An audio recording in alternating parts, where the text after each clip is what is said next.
মাঘ মাসের শুক্লপক্ষের একাদশীকে ভৈমী একাদশী বলা হয়। এটি জয়া একাদশী নামেও পরিচিত।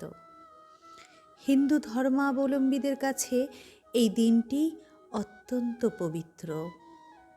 মহাভারতের পঞ্চপাণ্ডবের অন্যতম ভীম এই একাদশী পালন করেছিলেন বলে এর নাম ভৈমী একাদশী। এ দিনটিকে অনেকে বরাহ দ্বাদশীর আগের দিন হিসেবেও বিশেষ গুরুত্ব দিয়ে থাকেন।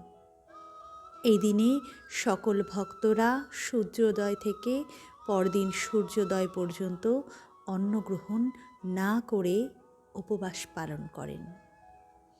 এই দিন ভগবানের নাম জপ করা, শ্রীকৃষ্ণের চরণে তুলসী ও ফুল অর্পণ করা অত্যন্ত শুভ।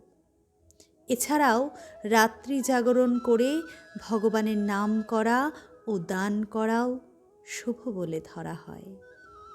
এই একাদশী পালন করলে সমস্ত পাপ থেকে মুক্তি ও অকাল মৃত্যু থেকে রক্ষা পাওয়া যায়।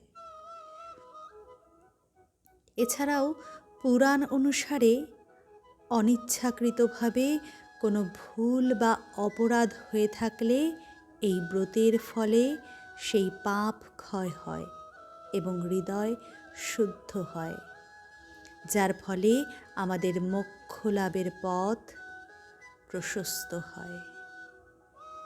রাধে কৃষ্ণ।